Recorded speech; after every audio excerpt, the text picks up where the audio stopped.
8 years, President Obama, be right there. President Obama has fought to grow our economy and to expand middle-class opportunity.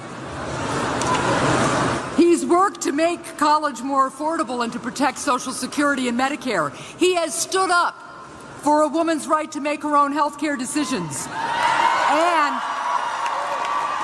And he's been a champion for equality for all of our citizens. So the progress we've made together, it's on the line tomorrow, and we won't be pulled back now. So please give a warm welcome to President Barack Obama.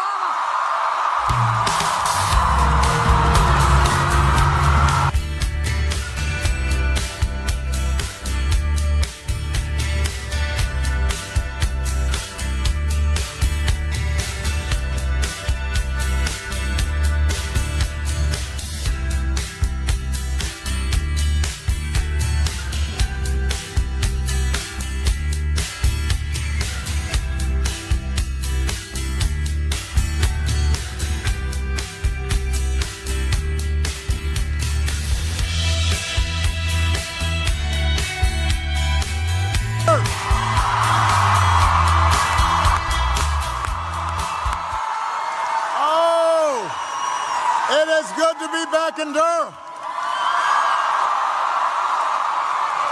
And it's a good day to be a Wildcat.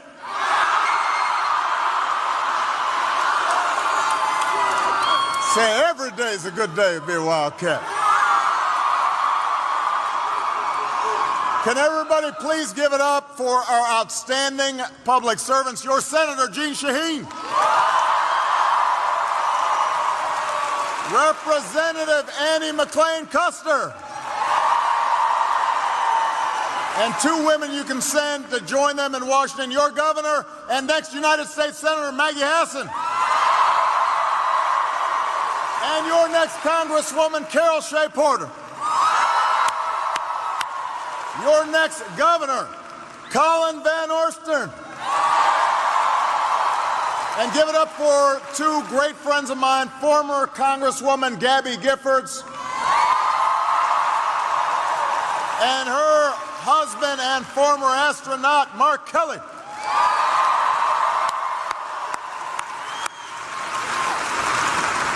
I've got to say, because this is, I think, going to be my last big event.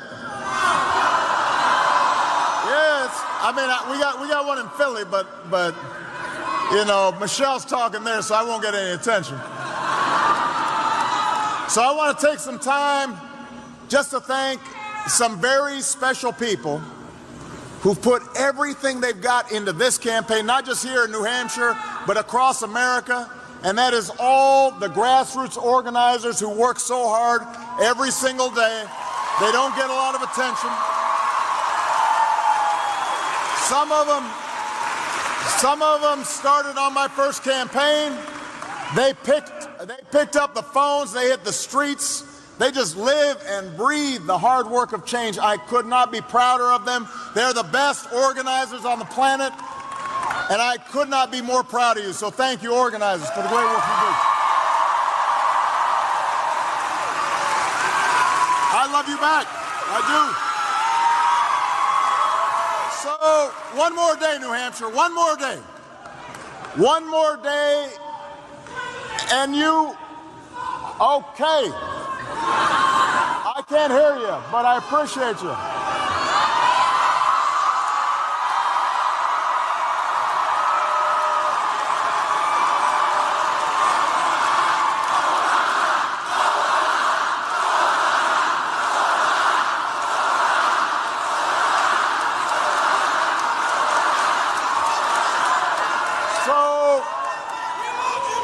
I love you too, I do.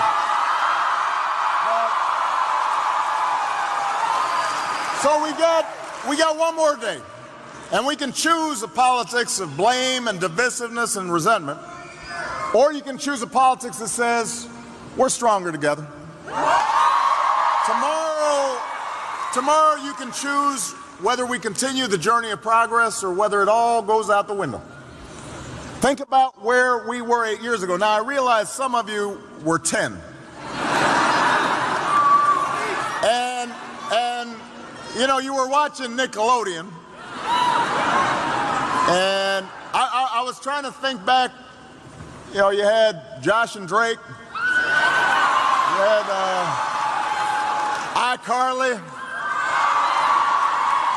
Although in our household, SpongeBob ruled.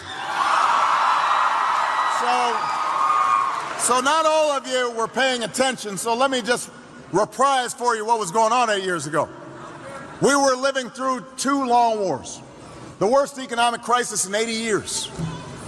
But because of the American people, and because we made some good decisions about what might help working families, we turned the page. Our businesses have turned job losses into 15.5 million new jobs. Incomes and wages are up, and poverty is down by more than any time in the last 30 years. 20 million Americans have health insurance that didn't have it before. We doubled our production of clean energy. We became the world leader in fighting climate change. We brought home more of our men and women in uniform. We took out Osama bin Laden. Marriage equality is a reality from coast to coast.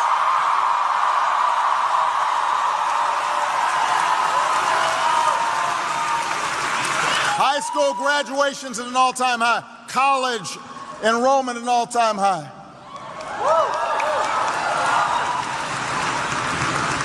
And over these 8 years, across all 50 states, I've seen what always has made America great. I've seen you, the American people, not just Democrats, but people of every party, people of every faith, who know that we're stronger together.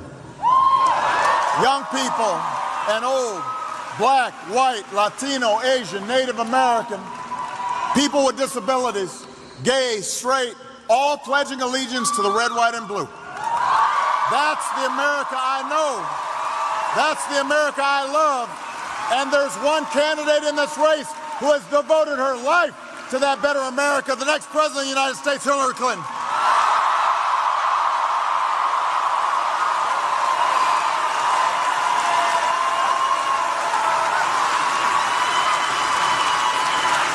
Hillary, Hillary, Hillary.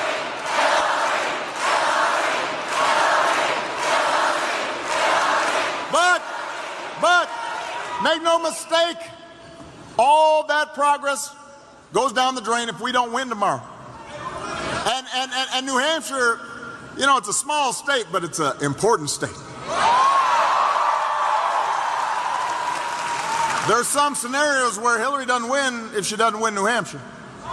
So it depends on you.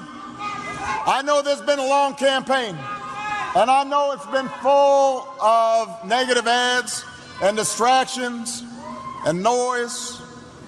I want you to tune all that out. I want you to focus, because the choice you face when you step into that voting booth could not be clearer. Donald Trump is temperamentally unfit to be commander-in-chief. This is not just my opinion. This is the opinion of a lot of Republicans. Think about it. Over the weekend, his campaign took his Twitter account away from him. If your closest advisors don't trust you to tweet, how can you trust them with the nuclear codes? You can't do it. Am I wrong about that?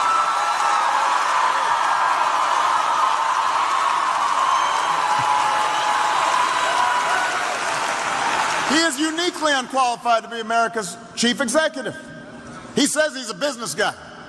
But we've got a lot of great businessmen and women, including right here in New Hampshire, who don't try to succeed by stiffing small businesses who did work for them, or stiffing workers what they owe them. This is the first candidate in decades to to hide his tax returns, partly because he hasn't paid any federal income taxes. He thinks that's smart, but that means he's not making a dime's worth of contribution to caring for our veterans, to supporting our troops, to rebuilding our roads, to building up our public colleges and universities. Don't boo! Vote! You know, he can't.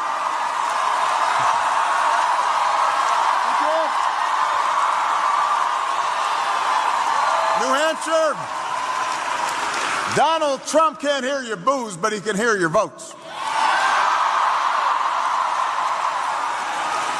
He's got nothing serious to offer on jobs. There hasn't been enough talk about this economy in this election. And you know why? Because we've created jobs for 73 months in a row now. Wages are rising. Just last week, the unemployment rate was at 4.9%. That's near the lowest levels in nearly 9 years.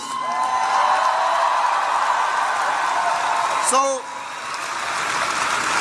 Donald Trump generally avoids facts or he just denies them.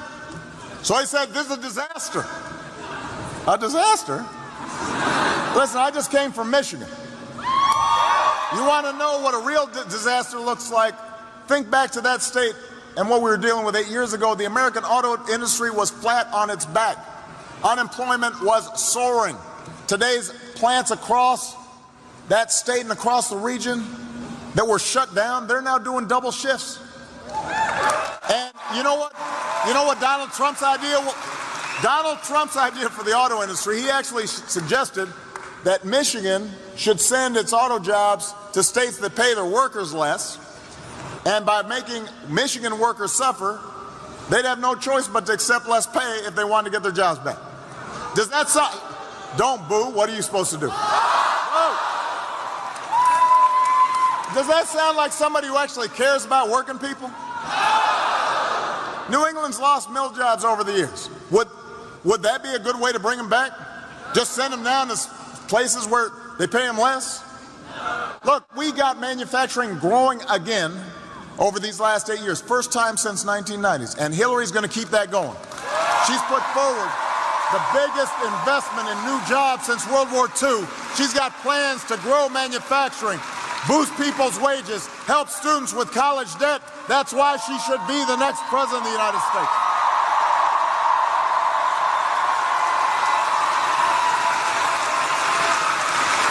And New Hampshire, let me tell you something I've learned about this job. Who you are, what you are, that doesn't change once you get into the Oval Office. It magnifies who you are. It shines a spotlight on who you are.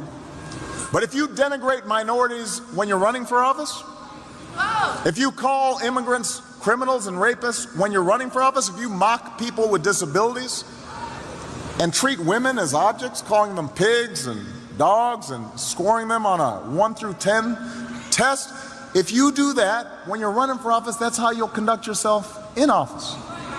If you insult POWs and talk our troops down, if you say you know more than our generals when you can't tell the difference between a Shia and a Sunni, that's how you'll conduct yourself as commander-in-chief. You know, it's bad enough being arrogant. It's bad being arrogant and not knowing anything.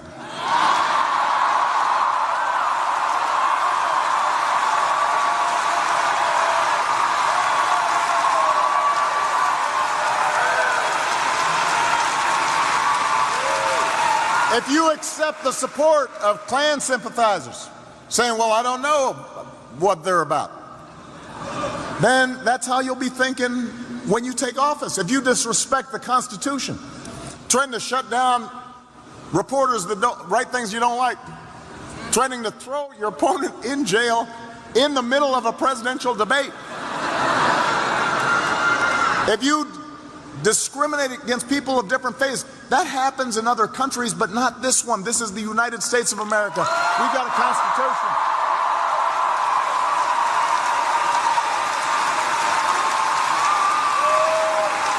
You know, his buddy Putin may think that's okay. I don't think it's okay. The American people don't think it's okay. Come on. Donald Trump is uniquely unqualified to hold this job. And the good news is, New Hampshire, you are uniquely qualified to make sure he does not get this job. But you got to vote. You got to vote tomorrow. And the good news is you don't just have to vote against someone. You've got a candidate who's actually worthy of your vote, who is smart and tested and probably the most qualified person ever to run for this office, and that is Hillary Clinton.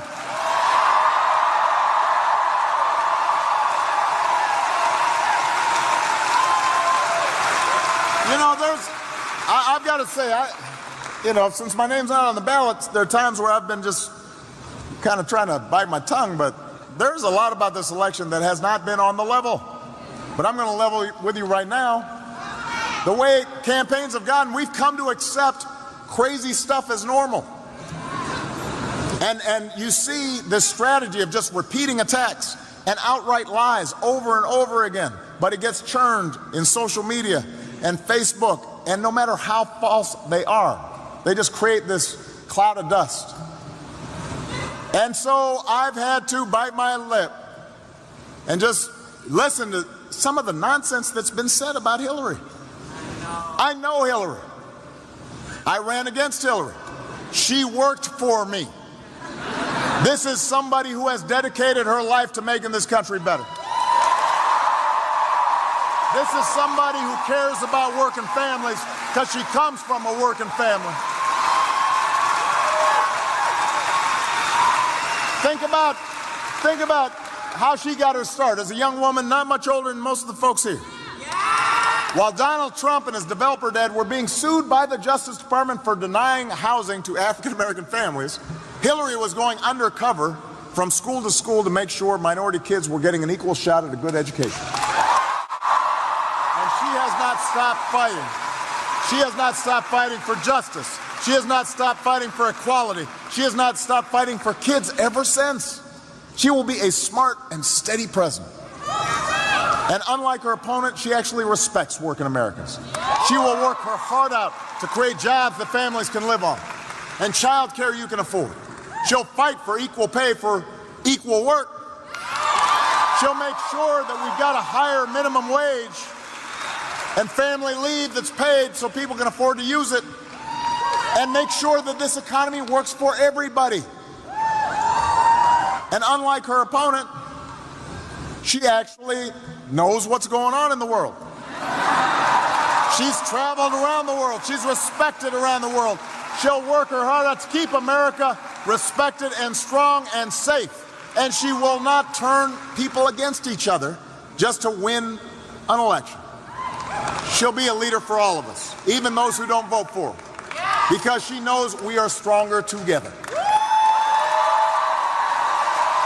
But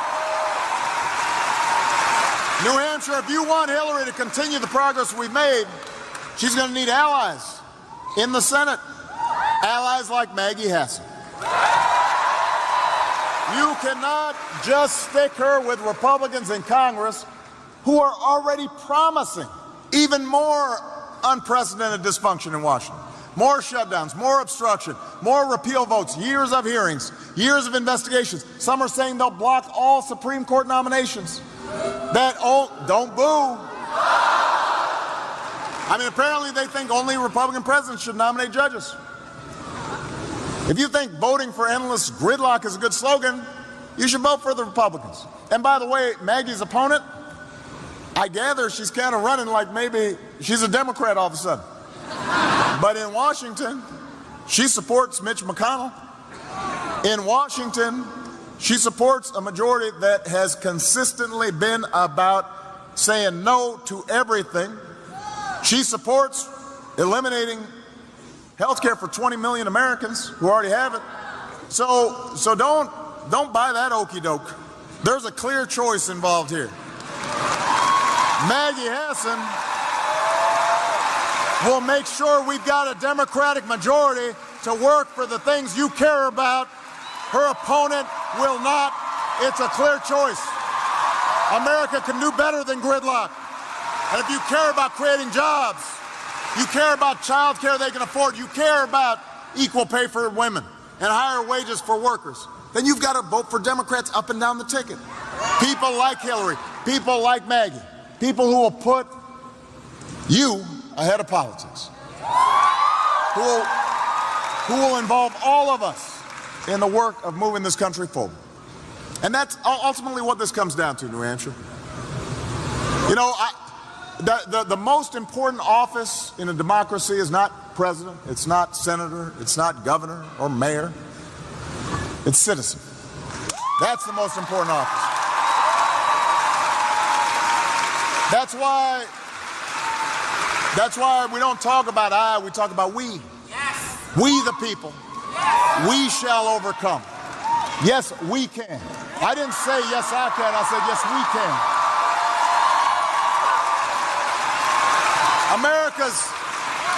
America's never been about what one person says he'll do for us. It's about what we do together through the slow and, yes, sometimes frustrating, but ultimately enduring work of self-government. This is where you come in. You hold the most important office in a democracy. It depends on you. Even when the odds are steep, even when the road is long, it's been ordinary people who've made the difference. That's how patriots chose revolution over tyranny. The GIs who defeated fascism around the world, they were your age. Women finding the courage to reach for the ballot.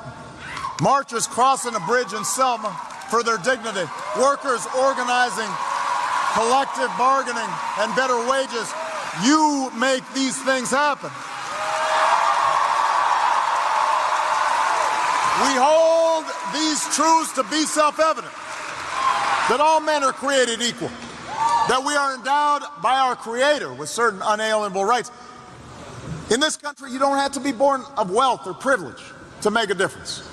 You don't have to practice a certain faith or look a certain way to bend the arc of history. And that's what makes America exceptional. That's what's always made America great. So with whatever credibility I've got after 8 years as your president, I am asking you to trust me on this one.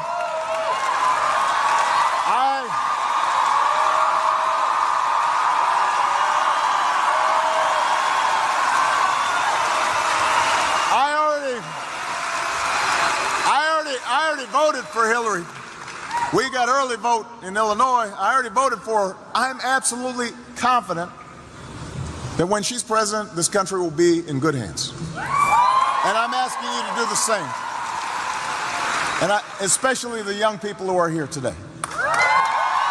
You know, it isn't that often in life you'll discover where you just know you can make a difference. It's not that often where you have a chance to shape history. The world is watching us right now. This is one of those moments. Don't let it slip away. Don't give away your power. You have a chance to send a clear signal. We are not divisive. We're not mean-spirited. That's not what America's about. We're not going to go backwards. You can elect a leader who spent her life trying to move this country forward. Our first female president. A president who will be an example for our daughters and for our sons and send a signal there is no glass ceiling. Anybody who works hard and cares enough can achieve. And now, after months of campaigning, after all the rallies, after all the ads, it all comes down to you. This is out of Hillary's hands now. It's out of my hands. It's out of Michelle's hands. It's out of Maggie's hands or Jean's hands. It's in your hands. The fate of our democracy depends on what you do when you step into that voting booth tomorrow. It depends on whether you're telling your friends and your neighbors and your relatives that they have to go and exercise this power, this legacy. Don't dare fall for this easy cynicism that says my vote doesn't matter or politicians are all the same, because they're not. Hillary's opponent wants you to think that. Folks, Mitch McConnell wants you to think that. They don't want you to vote. In some states, they've made it harder for you to vote. But your vote does matter. I won some states by 2 votes a precinct. Your voice makes a difference. And if you don't believe that, I want to leave you with one last story. I want to leave you with one last story. And this is for the young people here. This is for the young people here, so I want you to pay attention. Now, because a lot of you won't remember this, but when I ran for the presidency in 08, the truth is that not a lot of people gave me a chance. You know, I was a skinny guy with a funny name. And when I look back at the pictures of me speaking back then, like, I look really young. So initially, when we started the campaign, the odds weren't for us. And we had a lot of states to cover, and I had never run a national campaign. And so we had to try to get any support we could, any endorsements we could. So I fly down to South Carolina. I go down to South Carolina for some state legislator's banquet or something. And I'm sitting next to this state legislator, and she hasn't made an endorsement yet. And I ask her for the endorsement. That's what you do when you're kind of trying to get support. And she says, you know what, Obama, I like you. You're a little young, a little green behind the ears, but I like you. I will endorse you if you come to my hometown of Greenwood, South Carolina. So I must have had a little too much wine, because I just said, okay, on the spot. I was feeling a little desperate, didn't have a lot of endorsements, a lot of support back then. So fast forward about a month and a half later, I've been working in Iowa, I've been coming up to New Hampshire, I've been I've been calling people and trying to raise money, and I'm exhausted. Haven't seen my family, I'm a little grouchy. And I fly down to South Carolina, down to Greenville, and I get in about midnight. And I'm exhausted. I'm dragging my bags through the little airport terminal and get it to the hotel, and all I want to do is sleep. And suddenly, right as I get to the door, I get this tap on my shoulder. And I turn around, and it's one of my staffers. Said, Senator, because back then I was just Senator. Said, Senator, you do know that you got to wake up at 6:30 tomorrow morning, right? I said, what do you mean? He said, well, remember that state legislator you met, you promised you'd go out to Greenwood? Well, that's tomorrow. So I'm muttering under my breath, I'm not happy. I go in, just fall out. Alarm goes off, and I feel terrible. I am exhausted. Think I'm coming down with a cold. I open up the curtains. It's pouring down rain outside. Pouring down rain. Horrible day. I make myself some coffee, and I get the newspaper outside my door and open it up. There's a bad story about me in the New York Times. I get dressed, shave, walk out, just kind of still groggy, still staggering. My umbrella blows open. That ever happened to you? As I'm walking out, and I get soaked. I'm just soaked. I get in the car. I say, all right, how long is it going to take to Greenwood? An hour and a half. An hour and a half. So we're driving, and we're driving, and we're driving. Doesn't seem like we're going anywhere. Sheets of rain are pouring down. And finally, we get to Greenwood, although you can't tell, because there's really no buildings in Greenwood that are more than like 2 stories high. And there are just a couple of little stores, and there's like one stoplight. And we pull up to this little park field house. And I get out, and I'm sloshing around the rain, and my socks are wet. And I walk in, and I've driven an hour and a half, and there are like 15, 20 people there. 15, 20 people.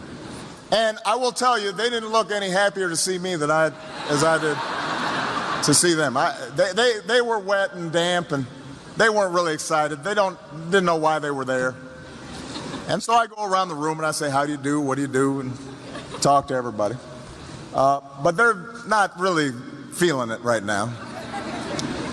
And so I'm about to make my pitch. I'm trying to muster myself up. Let me make the best of this. I'm going to do it quick, and then I'm going to get out of here. And suddenly I hear this voice from the back just shout, fired up! And everybody in the room says, fired up! And I say, ready to go. And then I hear the voice say, ready to go! And everybody in the room says, ready to go. And I don't know what's going on. I think these people are crazy. Maybe I shouldn't have come here. And then I look in the back of the room, and there's this middle-aged woman, and she's dressed like she just came from church. She's got a big church hat, and she got, I think, a gold tooth. Turns out she holds a position in the local NAACP office, and also, I'm not kidding you, is a private detective. This is a true story. She's like she's like a private eye. Although it's hard to think that you wouldn't see her coming. She's very colorful, and she's grinning at me. And apparently, she is known wherever she goes by saying this chant, fired up. And everybody knows her, so they know that when she says fired up, they've got to say fired up. And when she says ready to go, everybody's got to say ready to go. And this is what she does. Every meeting she goes to, she does this thing, which is kind of strange. So the thing is, though, she keeps on doing it. And everybody keeps on, she says fired up, and they say fired up, and ready to go, ready to go. But the interesting thing is, after a while, I'm starting to get kind of fired up. I'm starting to feel like I'm ready to go. And all those negative thoughts and all those bad memories start kind of drifting away. And we have a great meeting with these 20 people. And they all say, we're going to support you. And we're going to go out there and work. And even after we left Greenwood, the rest of the day, all the campaigning, when I saw my staff, I said, are you fired up? They say, I'm fired up, boss. Are you ready to go? I'm ready to go. And it just goes to show you how one voice can change a room.